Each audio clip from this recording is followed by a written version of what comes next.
Hoje eu quero falar sobre um assunto que eu acredito que é muito importante, sobre estagnação espiritual. O que é a estagnação espiritual? A estagnação espiritual, ela é quando o indivíduo ele está parado ou neutralizado espiritualmente. É quando o indivíduo, na prática, não tem progresso, não tem perspectiva de reino, não tem perspectiva de avançar. Parece que as coisas espirituais para esse indivíduo não fluem como deveria fluir e ele está estagnado, né? A estagnação espiritual é quando não tem progresso espiritual. Ele progrediu até um determinado ponto, mas a partir daquele ponto específico, ele não avançou mais, ele não teve crescimento nem rendimento. E é importante nós falarmos sobre esse assunto porque todos nós estamos sujeitos à estagnação espiritual. Ninguém está isento da estagnação espiritual. Até porque o crescimento espiritual, segundo o que Paulo falou, é algo pessoal. E nós precisamos entender isso.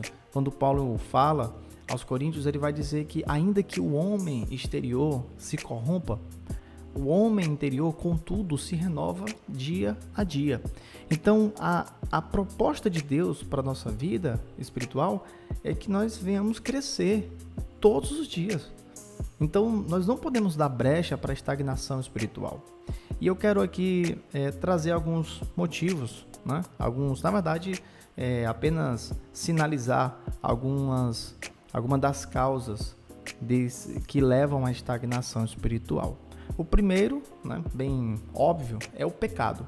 O pecado, ele, assim como ele sempre faz, onde ele toca, ele gera morte, não é diferente na vida espiritual. O pecado, ele vai danificar o nosso progresso espiritual. E nós precisamos ter essa consciência clara e bem estabelecida se nós quisermos progredir espiritualmente e não estagnar. Por exemplo, o pecado, ele é como um furo num pneu do carro. Um leve furo no pneu do carro não vai fazer com que o pneu desse carro seque instantaneamente. Mas um pequeno furo no carro faz com que o pneu do veículo venha a secar.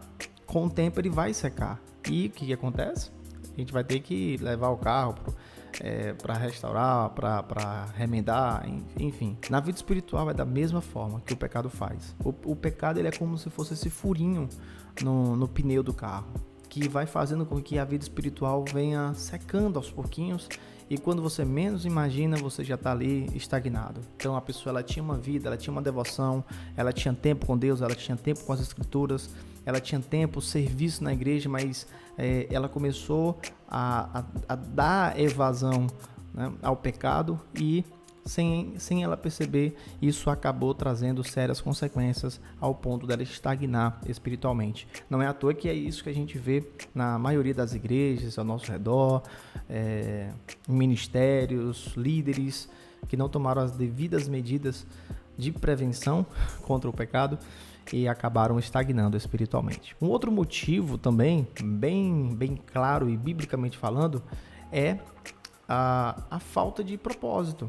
A falta de propósito. Muitos cristãos não entenderam, não descobriram seu propósito em Deus, não conseguiram identificar o motivo da sua existência, né, que é glorificar a Deus. E por não entender isso, acabam estagnando espiritualmente, como se, não, é só isso mesmo que Deus tem para mim, eu vou só aqui na igreja, nos dias que tem culto e tá tudo bem, vou ler minha Bíblia se der tempo, se não der tempo. E isso acaba prejudicando o desempenho, né, o avanço, o progresso espiritual dessas pessoas. Então tem muitos irmãos que acabam não tendo a concepção clara do propósito de Deus para suas vidas e assim progredir espiritualmente naquilo que Deus confiou a eles ou espera deles. E um terceiro motivo é a ordem das prioridades. Muitas pessoas acabam colocando todas as coisas deste mundo, desta vida, em primeiro lugar. E o reino de Deus e a justiça de Deus fica sempre em segundo plano. Isso acontece muito com jovens. Os jovens eles são muito mais suscetíveis a isso, porque eles buscam mais as coisas, é tudo novo. Então, não é à toa que Salomão auxilia nesse aspecto justamente para que o jovem lembre do Criador nos dias da tua mocidade, colocar coisas como prioridade, trabalho, namoro, faculdade, estudo. E assim, não tem nada de errado nisso. Não tem nada de errado nisso. O problema é quando tudo isso acaba sufocando o tempo e o espaço que deveria ser para Deus, né? Ser usado para Deus. E aí, por não saber organizar as prioridades, acaba colocando aquilo que é passageiro na frente do que é eterno. E isso acaba também prejudicando na caminhada e no crescimento, levando à estagnação espiritual. Sim, entenda, Deus não te chamou para você estagnar. E se você está estagnado, Deus quer que você saia daí. Levante-se, bata a poeira. Deus não te chamou para você viver estagnado.